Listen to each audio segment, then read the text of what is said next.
In this episode, we will talk about how to mimic human metabolism in mice. For example, neurons, glia. Let's talk pharmacokinetics for antibody development. Following the transplantation of hematopoietic cells. Let's talk how to test if your drug induces a cytokine storm.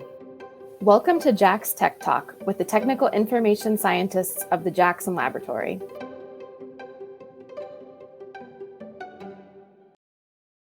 Welcome to Jack Tech Talk with the technical information scientist of the Jackson Laboratory. My name is Corrigan Smothers. My role on our technical information services team is to serve the scientific community with in vivo research education, solutions, and offer answers to all your technical inquiries. For anyone watching live, use the comment section of the video to share with us where you're viewing from and also any questions that you may have. For today's talk, I am pleased to be joined by Dr. Mark Cookson, Senior Investigator at the NIH National Institute on Aging.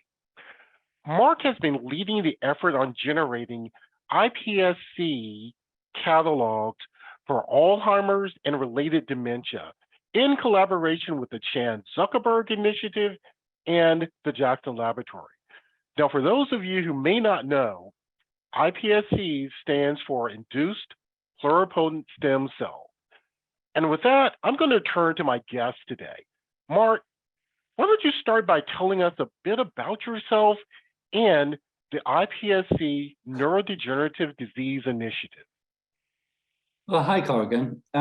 Today, I think what I'd like the audience to know about me is that I have a really mixed scientific background. I'm trained as a cell biologist related to neuroscience, and that's really the area that gets me really excited, especially cell imaging, microscopy, and things of that nature. But I've also worked over the years very closely with a lot of colleagues who are more focused on human genetics. And so the work that I do sort of sits in between the intersections of genetics and cell biology. And the program we're talking about today, the INDI or iPSC Neurodegeneration Initiative, comes from this confluence of interests. When we recognized that iPSC models could be edited and look at human genomic variants in their endogenous context, we started to build out a small series of alleles that could allow us to look at mutations in the same genetic background, which allows you then to make mutations that don't exist in nature, knockouts, and the like for any given gene. So INDI, which I'm co-leading with Michael Ward from our sister institute of NINDS, is really scaled up version of this concept, not just to look at different mutations with the same disease, but to have a consistent resource to examine variants for all diseases, which we hope will help with consistency and reproducibility. So, Mark, why use iPSC? What is so special about using iPSCs as a model system when it comes to studying neurodegenerative diseases? Well, I think to answer that, we've got to think about some of the other approaches we've taken over the years, including a lot of work that I've been involved in where we've used cancer cell lines to try and model diseases. The advantage there is we can keep them very easily in culture. And in fact, some of them have been cultured since the middle of the last century. And we can modify them to express genes that we're interested in. But the disadvantage is that they are cancer cells. So the genetics, the metabolism, and many other aspects of the biology is of a cancerous cell. It isn't an exaggeration to then look at the work that Shinya Yamanaka did. Really, it's genius work because his laboratory developed these methods where we can make a cell immortal without making them cancerous. So they then still retain that capacity to make all cell types.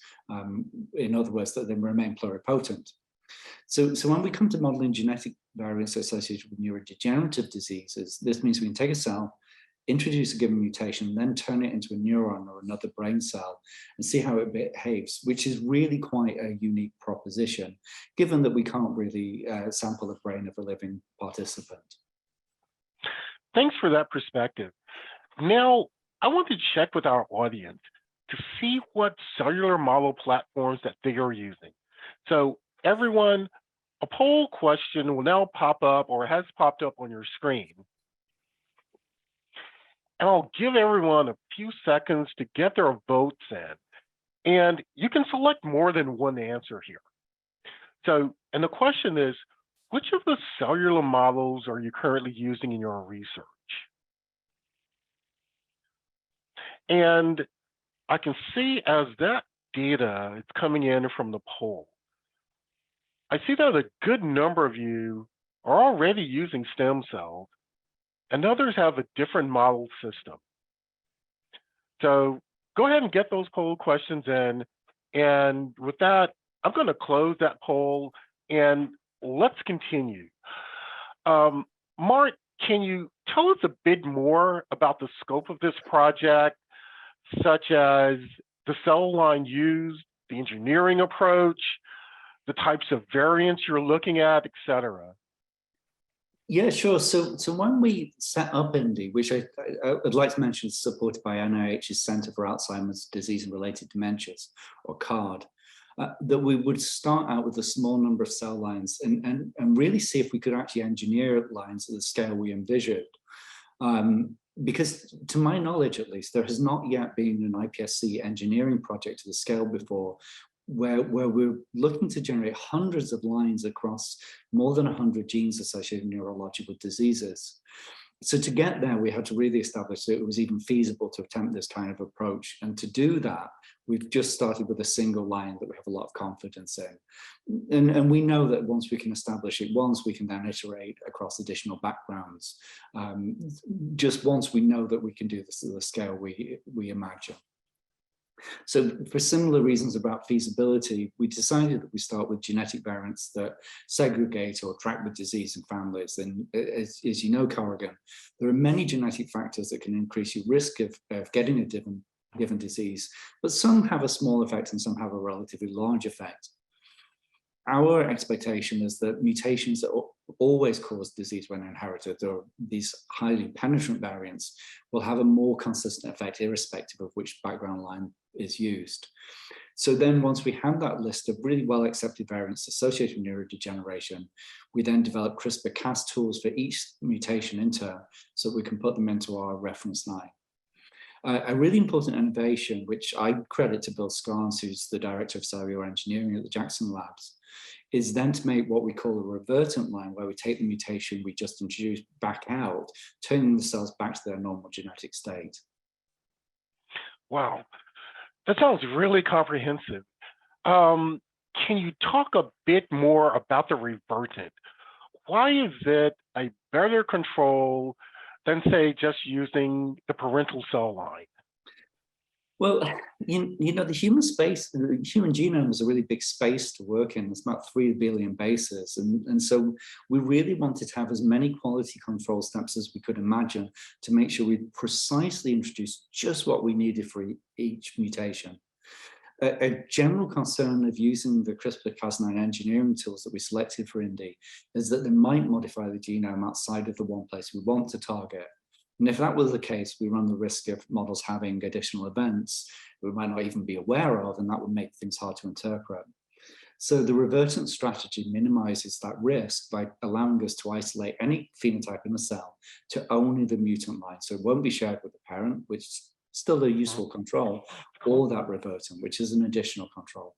So we're really hoping that this concept will become really embedded in the field and in the future become a really standard way to ensure we've got confidence in our results moving forward. Awesome, nice.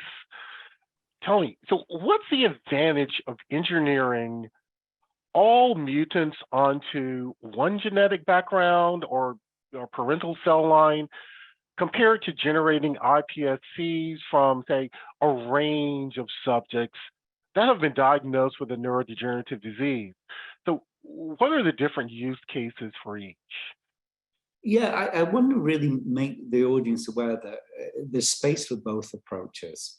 The benefit of using an iPSC line that comes from someone who did express dementia or related phenotype in the lifetime is that we can be absolutely sure that their genetic background was enough to mean that they unfortunately were susceptible to the disease process as they aged. Also, if you were able to collect lots of samples from people with the same mutation, but in diverse genetic backgrounds, then you would know when whatever effects you would see would generalize across people. So I think there is, to your question, a use case that's really important for taking patient-derived lines. But what would be more difficult to do would be compare different mutations across a single background, because that series of variants just doesn't exist in nature. So for our purposes, which is to look across diseases, across phenotypes in humans, this common background approach has a really distinct use case that's really helpful. Awesome. Thanks for the explanation. I want to check with our audience again and put up another poll question. So audience, you see the poll question that's up now, and I want to give you a bit of time to answer this question. So, and that is, which of the following do you prefer?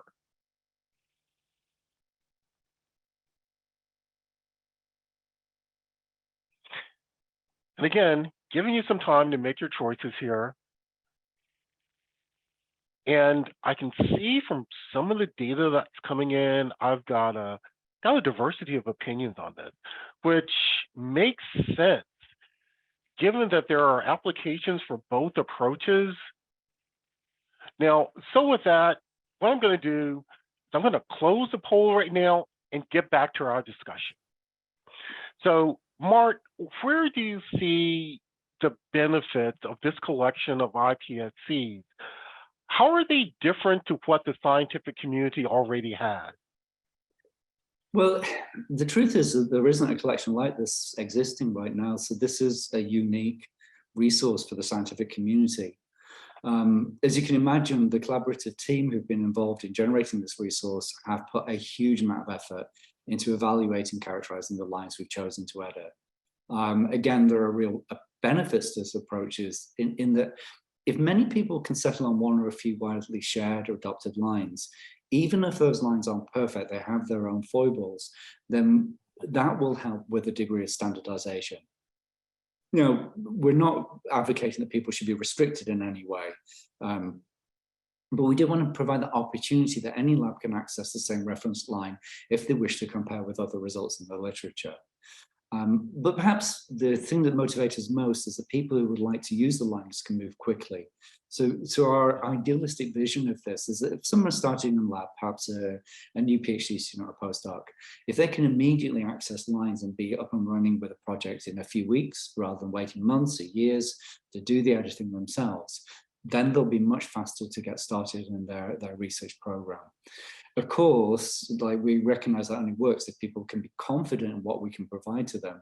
So we're also working hard to be as transparent as we can with everything from the sequences of the edited reagents to the genetic analysis of each and every cloned line, absolutely clickable on the website that we're going to use for distribution.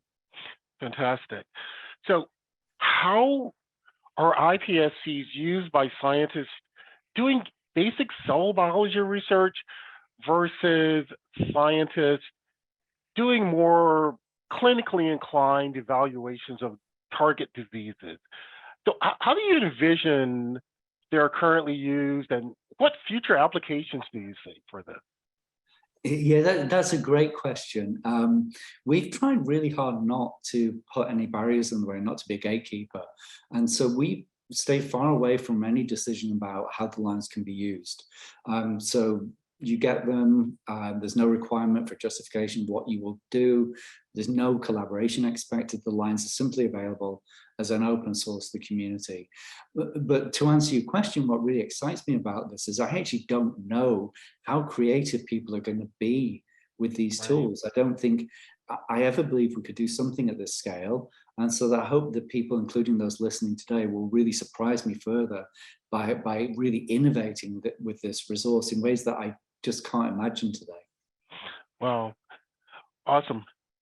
Currently, there are almost 50 iPSC lines on the JAC website. And I understand that more cell lines with single nucleotide variants are going to be added on a regular basis. So can you tell me what else is planned? Sure. Well, in the short to medium term, we're going to be adding more lines as they're engineered. You're going to see them come on in tranches because we have a really strict quality control criteria before we're going to release a line to the community. But we hope that the final catalogue will have hundreds of lines and cover most of the commonly studied genes and variants associated with neurological diseases. So I can only ask people on the call here, if you don't see what you expect today, check back often over the next few months, maybe even check back tomorrow. There may be some more additions in the next day or two, and just see what's coming up. As a bonus, and there's something I mentioned earlier, all the lines to which we made a gene knockout or a tag version of some other functional line will also be made available on the same website. So in the end, we'll have genetic variants that won't exist in nature. And we'll be keying these back to the gene of interest, and hopefully people will find, again, clever, innovative ways to incorporate these lines and variants into their work. In parallel and in the longer term, we're also working on ways to generate associated data sets that we can share globally to characterize the effects of mutation on iPSC-derived cells in a broad and biased manner. So we have a great set of scientists here at CARD who are scaling up approaches to differentiate iPSCs into relevant cell types, to look at the transcriptome, proteome, and so on, and to develop imaging methods, which, as I said right at the beginning, is how I got into this area of research. So we started to release a few early data sets based on one of the reference lines, and we're expecting to be able to do this for a larger number of lines as we expand our capacity. That's fantastic. And I'm sure everyone here is looking forward to using this well-designed collection of iPSCs. And I want to check back again with our audience. Audience, if you've got questions, then definitely get those questions in to us, all right? Just post them in the chat and we'll get your question. Now, I want to ask this question, Mark. How do you decide which variants to engineer? On what data and inputs do you rely? Yeah, so I'm sure this is a question that a lot of people in the audience are interested in. What are we going to pick and how do we pick them? So we actually started with some systematic reviews that were done by some of our bioinformatics colleagues on all genetic variants in the human genome where dementia was part of the reported human phenotype. We tried really hard in doing this not to be too biased as to which paper they came from or whether they were something we knew about already, but rather prioritize based on how well studied things have been. And our argument there was those are likely to have more requests from people, right? So again, we're trying to serve the community here. We did limit ourselves though to variants that change coding sequences for the most part, as those are more likely to have bigger effects than say non-coding variants. Fantastic. So I have a question here from our audience or audience participant. And the question is, mutational profiling on iPSCs has indicated substantial mutational load throughout the genome. Are these iPSCs mutilational profiled? Yes, they are. And again, we've put in really quite a lot of effort into that. So we've done two things that I think took a lot of work, but I hope are going to be really useful to users. The first is we did a very in-depth genomic characterization of the lead line that we picked. So it's gone through multiple rounds of genotyping, whole genome sequencing and the like. So we really have a really good handle on what the starting material is. And I will say that, of course, the perfect human genome probably doesn't exist, right? There's this huge amount of variation between each of us. Each of us also carry private mutations. But we know two things about this line.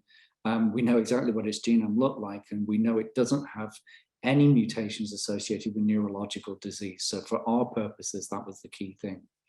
But when we edit the lines and make sublines, we also regenotype those back to make sure that it matches the parent.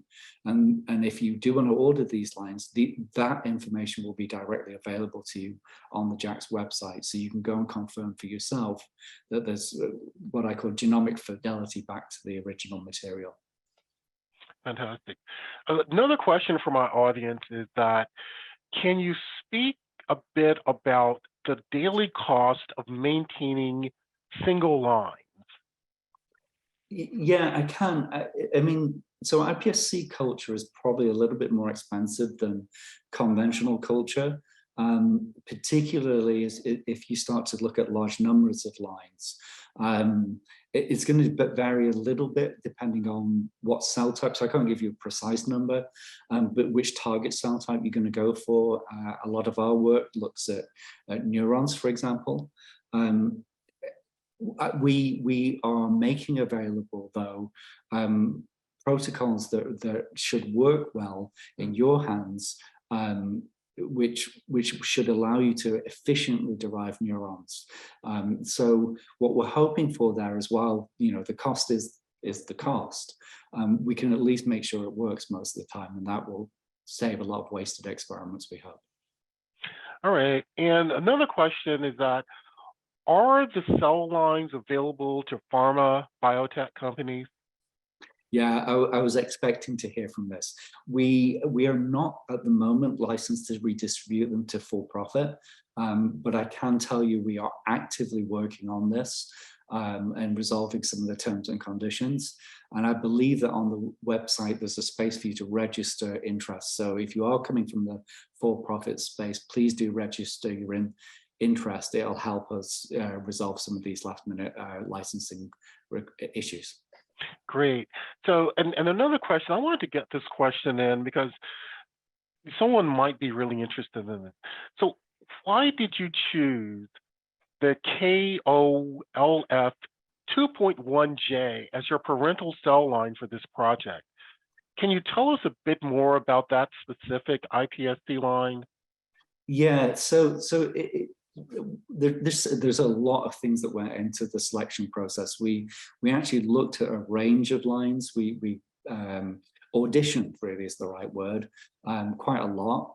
And we looked for certain characteristics, right? So we looked at something with a really well-known provenance that we could really trace where it came from. This particular one was developed by Public Health England. So it's part of the HIPSI resource for people who know that. So, you know, its genomics is already characterized, it's out there, permissions to use it have been clarified and the like. But then we also went through sort of two additional, I think, really important steps. First of all, as you can imagine, we needed to make sure we could engineer it really efficiently. And this happens to be a line that engineers really well, survives well during cloning procedures, for example. And then we additionally went forward and made sure that we could make some target cells that we thought people were likely to use. And in fact, we shared the line with about 40 or 50 labs in the first interest to see if they could get it to make the target cells they were interested in their hands. And so we really tried to make sure we covered as much as we could think of as real world use cases before we went up to scale. Great. Great. And another question from the audience here, are you making a line with long repeat insertions such as the C9orf model? Yeah, so there's a subset of things that we'd like to do that we haven't really committed to because they're, I mean, the hexanucleotide repeat expansion C9orf72, which was actually found in an office near here by my friend Brian Traynor. Some of those are going to be really technically difficult to engineer. So there are some things that I think are on our list of we would like to, but we're not going to make a promise today that we're going to be able to do it. We're with looking at this engineering at such a scale, we have to be very efficient for each engineering approach. But we're working on some of these more difficult alleles. Okay, and I have one more question from the audience. Can you speak to the challenges or limitations of using 2D culture for relatively short periods of time, and how relevant that is for studying long-term neurodegenerative diseases? So the way I think about this is I've moved myself away from the thinking of the sort of disease in a dish thinking. As the listener correctly, in my view, says, we're thinking about diseases that last many years, that have multiple brain region involvement, probably not cell autonomous processes, so they're complex, and they require aging. So I don't know, I cannot promise anybody here today that you'll be able to take these lines and modify disease processes. But what I can promise is you'll be able to model the effect of mutations in a defined cellular environment. And that, for many of us, is the first step towards thinking about more complex models. So again, just like we were talking about earlier, this is not the only way. It's just one useful way to ask a specific set of questions that we hope generalize and we hope other people can make use of. Awesome, thank you. Everyone, that's all the time we have for this week. I would like to say thanks to Mark and everyone for participating. If we didn't get to your questions today, email those questions to us at micetech@jax.org. That's micetech@jax.org. Also, please go to our website and check out this great catalog of iPSCs. And you will find that at jax.org/IPSC. Don't forget to follow us on LinkedIn so you're notified every time that there is a new episode, or subscribe to us at our playlist on YouTube. This is Corrigan and Mark signing off. Stay healthy, stay safe, and stay excited about research.